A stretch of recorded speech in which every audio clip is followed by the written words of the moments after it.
It was like the best bang for your bite in one bite.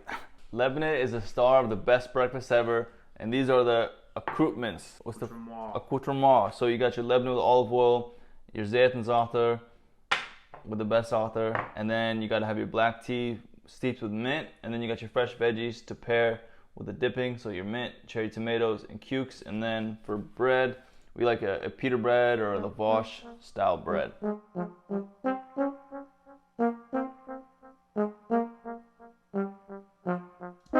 We're going to show you how to make Labne the real way from start to finish. So this is everything you need to make Labne at home. Heavy bottom pot, gallon of whole milk, vitamin D, sea salt, yogurt to then culture the milk, straining cloth or cheese bag, and kind of like a double strainer.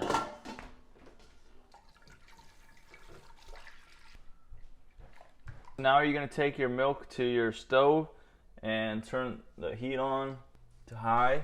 And this is going to take about 20-ish, 25 minutes to boil. If you're using a gas stove, it's going to be quicker. But make sure to watch over it so it doesn't boil over and mess up your whole kitchen. It's been close to 20 minutes and you can start to see it's starting to reach almost boiling point. This is about good, so we're just going to turn it off and take it out. We're just going to dump it in here so that this can be clean because the bottom gets scorched.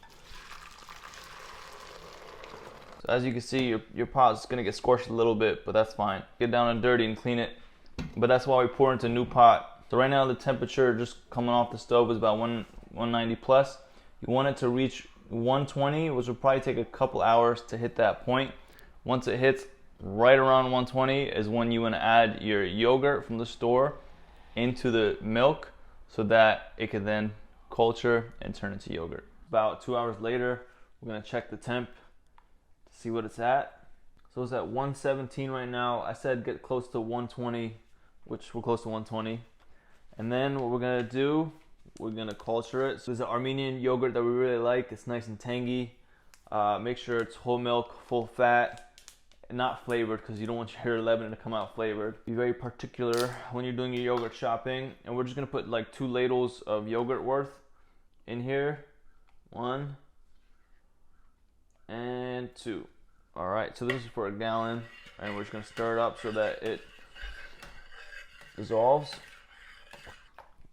All right, that's good to go. Now you put the lid on it, and then, so there's a very important step now that we added the culture, which is the yogurt. You need to keep this as warm as possible. So what we do is cover it with blankets. The thicker the blanket, the better. 2 blankets. So imagine this is your little baby and you're tucking it to sleep. You want it to be nice and warm. It's a cold winter month, and you're gonna read a bedtime story maybe, but anyways, we got a cool Bratz blanket. Here's how it's looking when it's covered.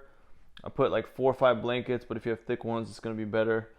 And then we're gonna leave this for 12 hours outside, and when you come back in 12 hours, it's gonna be yogurt. Process wise, since it does take 12 hours, you don't want to be making this at 2 p.m. and then realize you gotta wake up at 2 a.m. to come check on your Labne. The best timing is probably if you boil around like 5-6, considering it takes 2 hours to cool down to the 120 range, that's 8 p.m. right there. 12 hours from that is an 8 a.m., which you should be awake by then, and it just lines up perfectly with timing. For all you geeks out there, here's the science part of it. Look who's here. Uncanny timing. The way it works is when you add your yogurt to the milk, the yogurt is already cultured, has good bacteria in there, and then ferments the milk sugars, which is known as lactose, and then that turns into lactic acid. The pH drops in the milk, or soon to be yogurt, and then it starts to coagulate because of the low pH level, and then you have your yogurt. So it's been 12 hours. I've removed the blankets, and you got magic. As you can see, it's coagulated and turned into yogurt. So now what you're gonna do is you're gonna put it in the fridge for about 6 hours or however long it takes to get cold, and then once it gets cold, we'll show you the next step. I'm gonna come back and check on it in about 6 hours to see that it's cooled down. The time has passed and the yogurt is cold. The next step is you just gotta add some salt, and we're gonna strain it, and then it's Labne, and you'll be able to enjoy it very soon. So we got our sea salt. We're gonna add about half a cup, and I already added some. I'm just gonna add a little more. I'm just eyeing it, or you can use measurement if you'd like. So if you do a gallon, just about a half gallon of salt. And we're just gonna stir in the salt in there, stir in the salt, and then you're gonna dump it. So what I have is this mesh straining bag, the colander for the whey to spill into here, and what you'll be left with at the top is your Labne.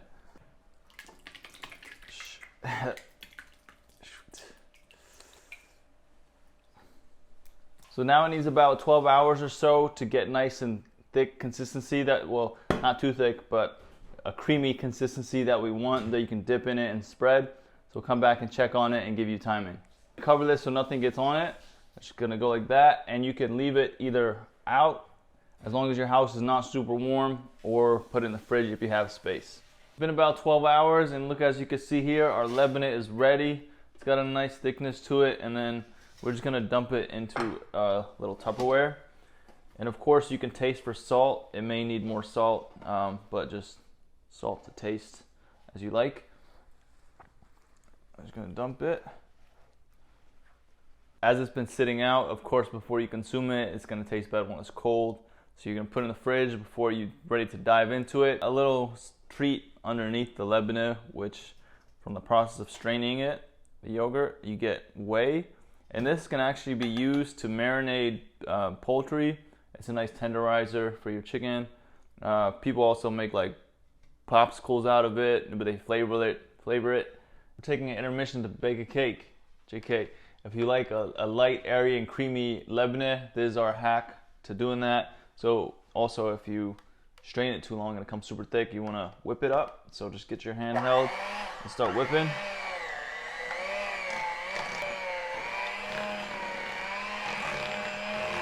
Once it gets to that nice airy feel, you can stop whipping. It's gonna be harder to whip than like a typical buttercream because it's thick yogurt, and then it's good to go. And we're gonna show you our 2 favorite ways to enjoy Labne at home.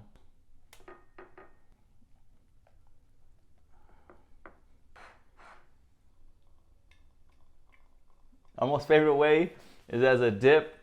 So you just grab some warm bread, do a little swoop, get the olive oil in there, and then we really like to sprinkle some za'atar on top to complement the Labne and olive oil, and then you're just going for a bite. It's so simple, but so good. This is also very typical. You get your Labne, some warm bread. You're gonna spread a layer of Labne on it, and we're gonna make a wrap. It's also great because it's portable. And our teta and our family, really, just anytime you're taking a quick trip and you want a snack, you make a little Labne sandwich, just like this, Labne spread. We're going to sprinkle za'atar over top, of course. And then your fresh veggies. So we got cucumbers, and you just need to line it kind of to the left. Just make sure you get a crunch in every bite. Tomatoes. And then lastly, your mint. And just make sure you line it up again so you get a piece in every bite. And second to lastly is olive oil drizzle, of course. And then you're gonna roll it up, and you just gotta like tuck. You cut it in half, and look at that beautiful midsection. You get nice crunch from the cucumbers, juicy tomatoes, creamy Labne, and the mint, the fresh mint right there, and the olive oil and za'atar.